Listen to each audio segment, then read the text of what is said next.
Hi കൂട്ടുകാരെ, എല്ലാവർക്കും എൻ്റെ പുതിയൊരു വീഡിയോയിലേക്ക് സ്വാഗതം. ഇന്നത്തെ വീഡിയോ എന്നുള്ളത് നമ്മുടെ കണ്ണൂർ നടന്നിട്ടുള്ള ഒരു ഫ്ലവർ ഷോയുടെ കുറച്ച് ഫോട്ടോസും ചെറിയ ചെറിയ വീഡിയോസും ഉൾപ്പെടുത്തിയിട്ടുള്ള ഒരു കുഞ്ഞു വീഡിയോ. അതാണ് പുഷ്പോത്സവം 2026 എന്ന് കാണിക്കുന്നത്. കണ്ണൂർ പോലീസ് മൈതാനിയിൽ നടന്നിട്ടുള്ള ഒരു പുഷ്പോത്സവത്തിൻ്റെ ചെറിയ കാഴ്ചകളാണ്. അതിൽ നിന്ന് ഒരുപാട് പുഷ്പങ്ങളൊന്നും വാങ്ങിയില്ല, എന്നാലും കുറച്ച് പുഷ്പങ്ങളാണ് കുറച്ച് വേണേ വാങ്ങിയുള്ളൂ. അപ്പോൾ കാണാൻ ഒത്തിരി ഉണ്ട്. പല ഇതും, അതായത് പല മേളകളുണ്ട്, പിന്നെ പൂക്കളുണ്ട്, അതുപോലെ ഫുഡ് കോർട്ട് പറഞ്ഞിട്ട് ഫുഡ് സംഭവങ്ങളുണ്ട്, പിന്നെ കുട്ടികൾക്ക് കളിക്കാനുള്ള സംഭവങ്ങളുണ്ട്. അങ്ങനെയൊക്കെ ആയിട്ട് ഇത് വളരെ സൂപ്പറാണ്. അപ്പോൾ എൻ്റെ ചാനൽ ഞാനിതുപോലെ ഫ്ലവർ ഷോ ഇതിനു മുമ്പും ഇട്ടിട്ടുണ്ട്. നമ്മൾ ഇരിട്ടിയിലൊക്കെ വന്നിട്ടുള്ള ഫ്ലവർ ഷോ ഒക്കെ ഇതിൻ്റെ അകത്ത് ഇട്ടിട്ടുണ്ട്. കണ്ണൂരുള്ള ഫ്ലവർ ഷോ ഇട്ടിട്ടുണ്ട്.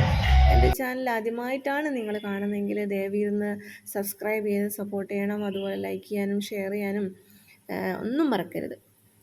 അപ്പം നമുക്ക് ഈ വീഡിയോയിലോട്ട് പോവാം. ഏറ്റവും നല്ല മനോഹരമായിട്ടാണ് ഇതുണ്ടാക്കിയിരിക്കുന്നത്.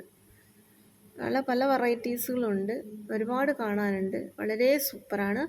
അപ്പം വീഡിയോ ഇഷ്ടപ്പെട്ടാൽ ലൈക്ക് ചെയ്യണം, സബ്സ്ക്രൈബ് ചെയ്യണം.